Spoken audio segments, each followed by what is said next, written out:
En 2012 y 2016, el equipo femenino de waterpolo de los Estados Unidos ganó el oro en los Juegos Olímpicos. De cara a Tokio 2020, estaban listas para ganar de nuevo. Pero entonces los Juegos Olímpicos se pospusieron. Durante más de un año, el mejor equipo del mundo no tuvo a nadie contra quien jugar. I almost think of it as a grieving period. We had been thinking of this one thing and it had been taken away from us. Ella es la capitana del equipo y 2 veces medallista de oro Maggie Steffens. Este año ha ayudado a mantener al equipo unido y en forma.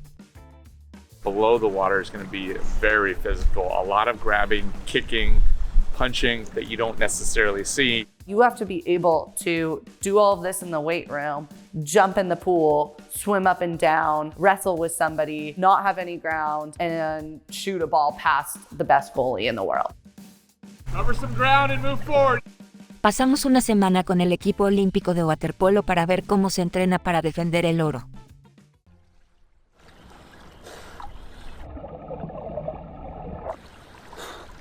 We train 6 days a week and we train each day for about 6.5 to 7 hours, and Sundays are our one-off day. We get up anywhere probably between 5:30 and 6. I think the secret to water polo is legs, deadlifts, back squats, RDLs, lunges. We're constantly throwing the ball, catching the ball, swimming, pulling. So we really need to develop our shoulders. We want to get strong. We want to be able to endure the physical demands you need for water polo. This is where the magic happens. We spend hours here to get ready for Tokyo. Por la mañana el equipo nada varias piscinas y entrena. Water polo is a lot of cardio. We're always working. 2 more laps before we partner up. Durante los entrenamientos el equipo se centra en lo fundamental, como el leg beater. Or treading water. This is our standing, the base foundation of our sport. It allows us to stay above water and play this game. The emphasis this week is on defense. So you'll see a lot of defensive drills today. They're going to release back to that same spot. As they're releasing, I'm trying to get up in the lane.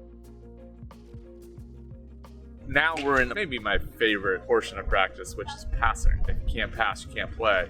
We're passing in pairs, which makes it a lot harder because every time you pass, you got to be able to rejuvenate your body, receive the ball, and keep doing it.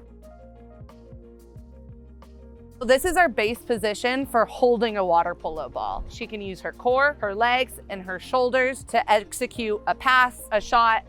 Being able to pass the ball accurately and to being able to elevate yourself out of the water takes a tremendous amount of leg strength. And one of the things that we do in order to improve that leg strength is use these weighted belts. So these are probably about 9 pounds. After they're clipped on, they end up doing anywhere from 20 to 30, sometimes 40 minutes of passing drills.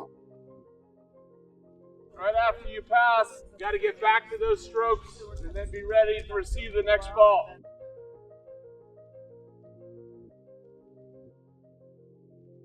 We swim head up so you can see the ball, see the players, see the game, and she's ready to execute her next play.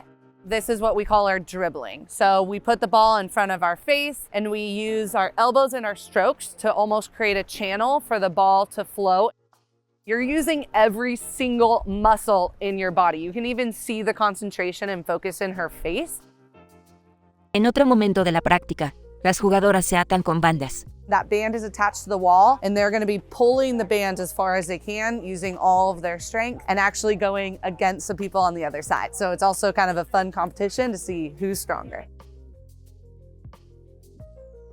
So if you just practice shooting and you feel great, that's not really preparing yourself for a high intensity moment in a game. So we incorporate conditioning drills like using the bands to get ourselves tired, to practice while we're tired, and then go and shoot and try to be intelligent, smart, and execute. You have to be able to get past that breaking point mentally. You have to be able to visualize yourself and say, okay, I can do this. No matter how tired I am, no matter how my body feels, no matter my doubt. Luego, las atletas tienen tiempo para descansar. Maggie va a rehabilitarse por una lesión en el hombro. Common injuries that we see for water polo players is a lot of shoulders, a lot of hips, necks, fingers, low back. Like any overhead athlete, repetitive movement in their shooting and with swimming, it plays a great toll on their body. And we always begin afternoon practice with a team meeting. In order to be the best in the world, you need to be really driven. Really driven. In the afternoons, we tend to do a lot more gameplay, some sort of scrimmage. They'll be playing for about 45 minutes. It's pretty nonstop, super physical, lots of up and down, and it's gonna be a battle.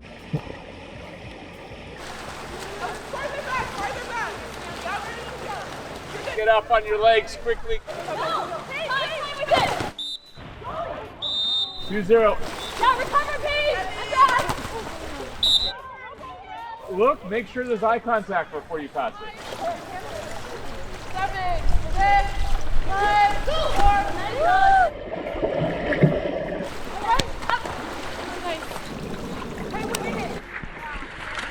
55, 55, too close, too close. 7-5, go.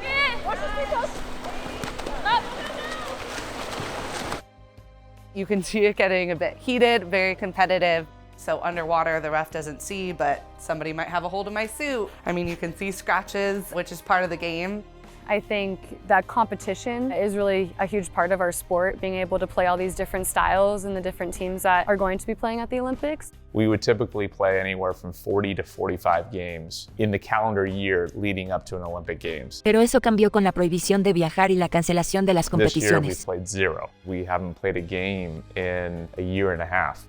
You can never really replace a game. During a game, you are juggling so many thoughts in your mind. You're thinking about the other team. You're thinking about maybe the shot you just missed. It moves so quick. A scrimmage is the closest thing we can get to it. It's a really hard thing because we have to be super physical with each other, and we're friends, we're teammates, we're a family, but when we're in the water and we're playing against each other, it's super physical, and that's how it's supposed to be for us to win.